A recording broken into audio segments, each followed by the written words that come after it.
Have you ever found yourself in that really common situation? You understand English perfectly well. You know, you can read complex stuff, watch movies without subtitles.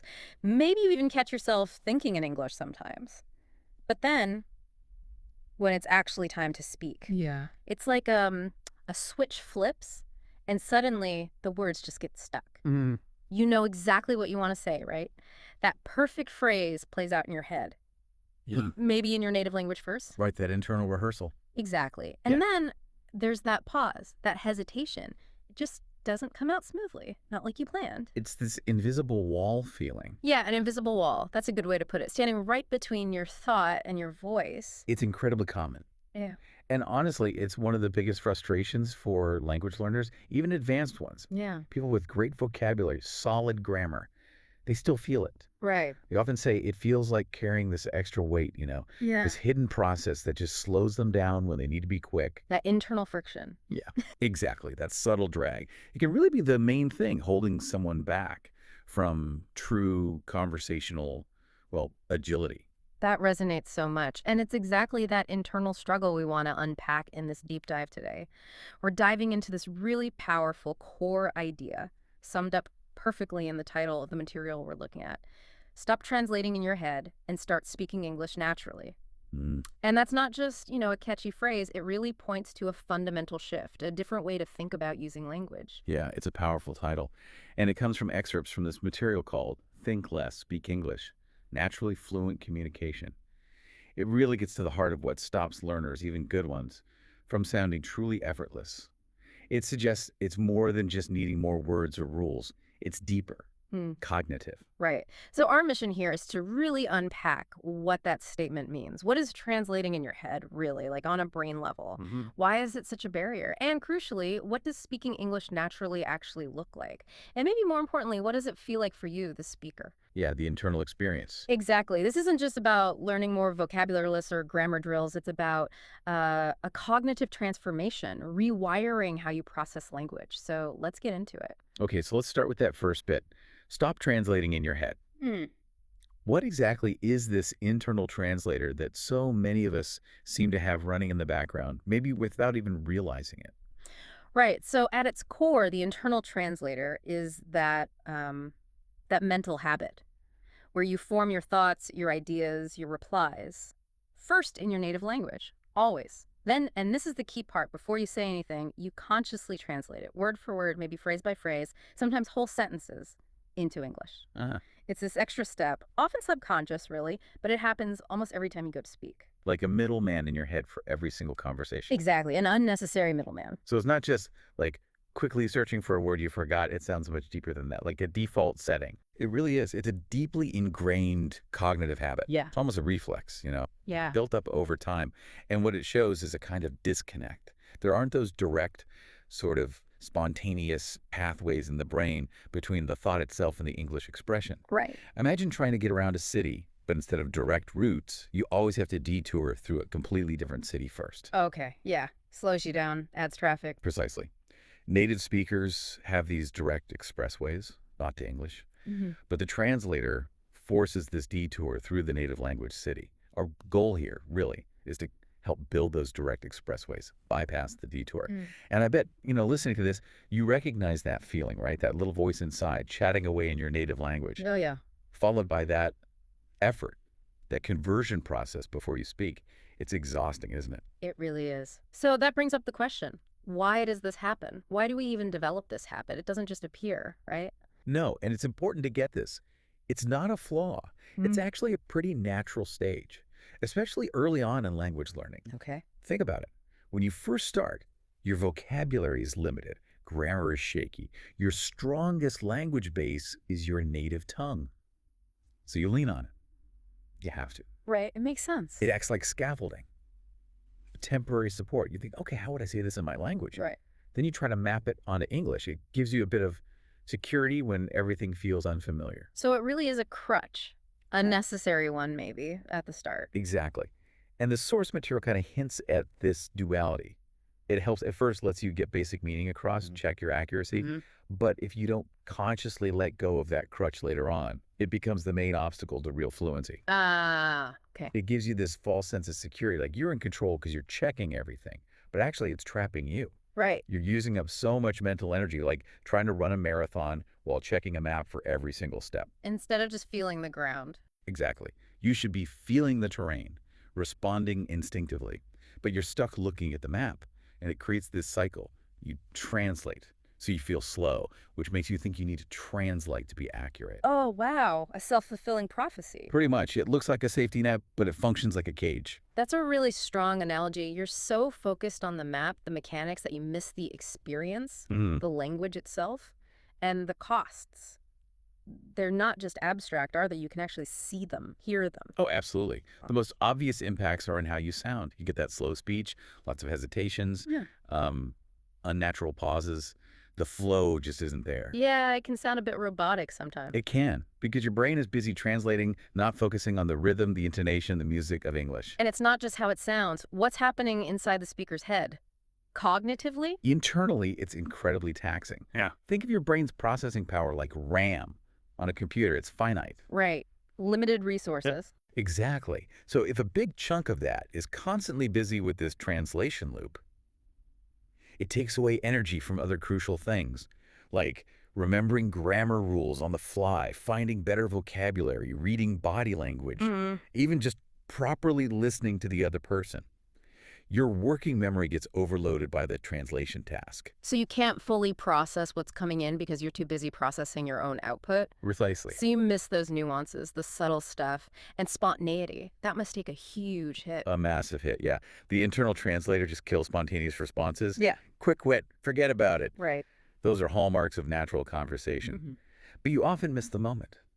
Maybe you lose track in a fast conversation because you're always one step behind processing. Mhm. You might have the perfect witty reply or a really insightful point, but by the time you've translated it, The moment's gone. Conversation moved on. That makes total sense.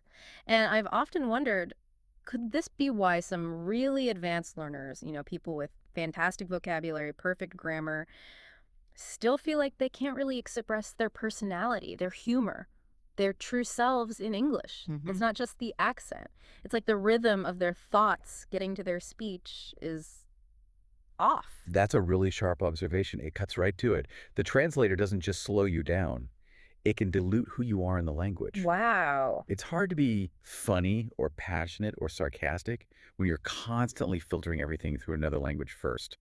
And another thing it kills is idiomaticity. Ah, yeah, like sayings and expressions. Exactly. Languages aren't just words. They're full of these unique phrases, cultural bits. Translating literally butchers them. Like raining cats and dogs. You can't translate that word for word. Right. It sounds ridiculous. Yeah. Your brain is so busy matching words, it misses the actual meaning of the phrase. Mm. So your speech can end up sounding really textbooky or maybe overly formal, even if the grammar's perfect. Mhm. It hits your humor, your ability to play with the language, Mhm. which is huge for sounding natural. Okay, so we've painted a pretty clear picture of the problem, this internal translator, as a kind of saboteur of fluency. So the solution, or the first step, is right there in the title. Stop. That word feels really active. It's not passive advice, it's a command. Absolutely. Stop isn't just a suggestion. It's crucial because it highlights the need for a conscious decision. Yeah. You have to actively interrupt this ingrained habit, this automatic thing you do. Right. It's the first step, and honestly, maybe the hardest. Yeah. Because you're fighting a long-standing mental pattern. You can't just wait for it to fade away. Mm. You have to actively decide to stop it. So how do you even do that? How do you stop something that feels so automatic, like breathing almost? It takes awareness, like a heightened self-awareness. You need to catch yourself in the act of translating, Mm-hmm. not afterwards thinking, oh, I translated that. Okay. In the moment. Yes, as the thought is forming. Mm. Before your native language jumps in, Mm-hmm. you have to notice that internal chatter, that conversion process happening. Mm-hmm. It's like breaking any bad habit, really. Mm-hmm. First, you admit you're doing it, then you make a real effort to prevent it, even if it feels awkward or slower at first, or even leads to more mistakes initially. Right, that initial discomfort. That discomfort is key. It's not failure, it's the feeling of your brain rewiring itself. That's necessary friction. Okay, that makes sense.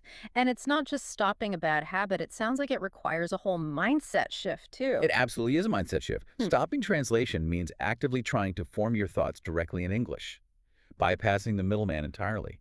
training your brain to think in English. And that's tough Hmm. because it means stepping away from the safety net of your native language. For most learners, their native language is their comfort zone, where they feel confident, articulate. Totally. So this shift means embracing imperfection for a while, knowing it's temporary for long-term fluency. It feels risky, like stepping off a ledge without knowing exactly where you'll land. It really is a leap of faith then, trusting that your English, even if imperfect, is good enough for direct expression without that mental detour, like telling your brain, it's okay, just say it, mistakes are fine. Exactly. And the source material really encourages that trust in your developing intuition. Uh, It's about reprioritizing, Huh, shifting from must be perfectly correct to must communicate directly. right. And we have to be honest, this stopping part, it's probably going to be frustrating at first, maybe even disorienting. You might feel slower. You'll likely make more mistakes than usual. You might even feel like you can't access your own thoughts properly for a bit, like they're locked away. Wow, that sounds quite intimidating. How do you push through that feeling? You have to understand the discomfort, the frustration. Yeah. It's normal, and it's actually necessary. It's the sign that new direct pathways are being built in your brain. Bypassing the old scenic route, Okay. pushing through that phase is absolutely crucial. Think about baby learning to walk after crawling. They crawl easily, right? Right. Then walking. It's wobbly, they fall down, they cry maybe. Yeah. But those falls, that awkwardness, are necessary steps to independent movement. Same thing here for independent linguistic thought. Yeah. You have to be willing to stumble, to make mistakes before you can run. Right. Your brain resists changing a habit that worked, even inefficiently. There'll be self-doubt, Yeah. but those are just growing pains. Okay, so if stopping is the active, maybe difficult choice to break the old pattern, Mhm. then speaking English naturally is the goal, the liberation.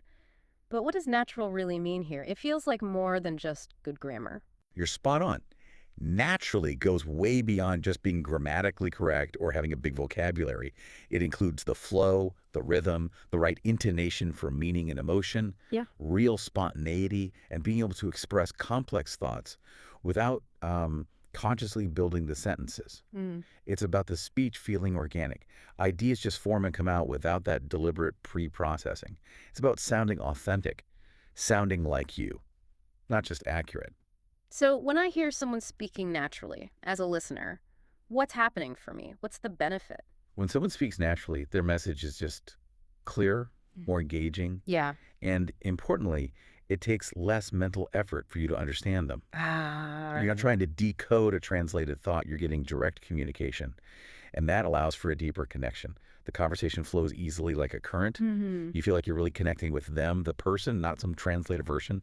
The mental energy you might have spent figuring out halting speech, now you can use it to really engage with their ideas, their personality. It sounds like the dream state for a language learner, where thoughts just appear in English, no middle step. hmm How does that actually work in the brain, technically speaking? Well, the ideal state is where thoughts either just form in English directly, or maybe they start as a concept, an image, a feeling, an idea that isn't tied to any language. Okay. And then it gets expressed immediately in English. No conversion step. A direct pipeline? Mm-hmm.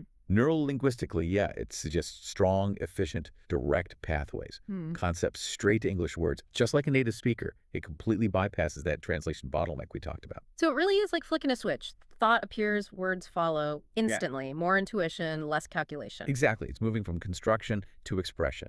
And the feeling for the speaker, it's truly transformative. Way less mental fatigue because your brain isn't doing double duty anymore. Right. Much more confidence because you're not fighting your own internal process. You gain this ability to jump into complex discussions without hesitating, without those awkward pauses. It's genuinely a feeling of liberation.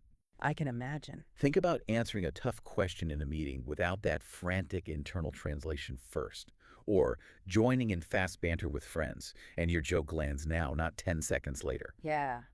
It's not just about sounding fluent. It's freeing up mental space to actually focus on the person you're talking to catch their expressions, to be truly present in the conversation. That sounds like it unlocks much more than just language skills. It absolutely does. It frees up your emotional expression.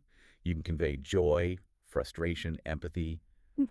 without it being dulled by translation. Mm. It unlocks your humor, your sarcasm, your personality. It lets the real you shine through. The source implies that when you speak naturally, you stop just using English like a tool Mm. and you start living in English, experiencing the world through it. Wow. And that opens up new ways to think, be creative, connect with people, things that were blocked by that translation bottleneck before. You become more fully you in the language. Okay, so we've dug into the problem, the translator. We understand the stop command. We've envisioned the natural goal. Now, the big question. How do we actually start? What are the practical things we can do to get on this path? Well, the most fundamental start is to consciously begin forming your internal thoughts directly in English. Your inner monologue, your self-talk. Ah, okay. Not just speaking, but thinking. Exactly. Even simple stuff. Planning your day in your head. Okay, first emails, then call Sarah, need groceries later, do it in English. Or narrating your actions silently, making coffee now, grabbing keys. Doing this consistently trains your brain to operate without the translator. It's like building a muscle. Slowly but surely, it becomes the default. So it's a constant internal practice. And what about outside influences? How do they help? Immersion and exposure are crucial too, the source implies. You need to surround yourself with English. Actively listen to podcasts, movies, music, or whatever. Read a lot in English. This trains your brain to process incoming information directly in English too. Right, without translating it back to your native language. Exactly. The more you immerse, the more your brain gets used to just functioning in English. It soaks it up. The sheer volume of input helps build those direct neural connections naturally. And then beyond thinking and immersing, you have to actually speak, right? Practice. Absolutely. Active practice is non-negotiable. Yeah. You have to deliberately practice speaking, even if it feels awkward at first, Mm. like stumbling. Talk out loud to yourself. Describe your room. Talk about your day. Mm. And crucially, get into conversations where your main goal is flow and getting your meaning across, not perfect sentences. Prioritize direct communication, even with some mistakes or clunky phrasing at first. Fluency over flawlessness. And this is probably where that big fear of mistakes really kicks in for people. It totally does. Mm. And starting to speak naturally means accepting mistakes as part of the deal, Yeah. especially when you ditch the translation safety net. You will make errors. And it's so important to know that's not just okay, it's actually a good sign. So don't see them as failures. We need to reframe that. Absolutely. Think of mistakes not as failures, but as data. Valuable information. They show you exactly where your direct pathways need a bit more work. Okay. You have to prioritize getting the message out, connecting, over being instantly perfect. The goal is effective, natural communication, not robotic, error-free sentences. Mm-hmm. And remember, you know this, even native speakers make mistakes all the time. True. So embrace the imperfections. They show you're pushing boundaries, building new brain connections. They're fluency growing pains. That's such a freeing thought because that fear really can be paralyzing. And this whole process, it's not like a switch you flip once, right? It sounds like a journey, ongoing. It absolutely is. It's not a one-time fix where you suddenly arrive. Hmm. Natural communication is a skill you keep refining. Through more exposure, more practice, staying committed to thinking directly, it's a muscle that gets stronger and more agile the more you use it mindfully. The more you choose to bypass the translator, the easier and more automatic that direct route becomes. And the source suggests this discipline, this thinking less, speaking naturally, it might have benefits beyond just language. Yeah, that's a really nice point. This mental discipline, reducing the overthinking, trusting intuition, being more spontaneous, it can spill over into decision-making, problem-solving, even just being more fluid in social situations generally. Huh, interesting. It encourages a more direct, less self-conscious way of being in the world. It's like learning music, you know? Yeah. At first, you focus hard on every single note, where it goes, how long. Right, very mechanical. Exactly. Yeah. But eventually, you stop thinking about the notes and you just play. You make music instinctively. It's the same transformation when your English starts to flow naturally. So it becomes less about the mechanics and more about the art of communication itself. Precisely. A shift from technical effort to intuitive expression. Hashtag outro. So that brings us to the end of our deep dive into this really powerful, but actually quite simple message from Think Less, Speak English, Naturally Fluent Communication. It really boils down to this key idea. Real fluency means breaking free from that habit of internal translation and embracing direct, spontaneous English communication instead. Yeah, it's about building that mindset where your thoughts and your English words just merge, one smooth process, getting rid of that extra energy sapping step that holds so many people back. And as you think about your own English journey, maybe consider this. Hmm. What new opportunities, what deeper connections, what fuller expressions of you might emerge when that mental barrier of translation finally comes down and your English can flow as naturally as your thoughts? The real liberation. Yeah, And it goes way beyond just language skills. absolutely. Well, we hope this deep dive gave you some useful things to think about on your path to natural English fluency. Until next time, keep thinking less and speaking more naturally.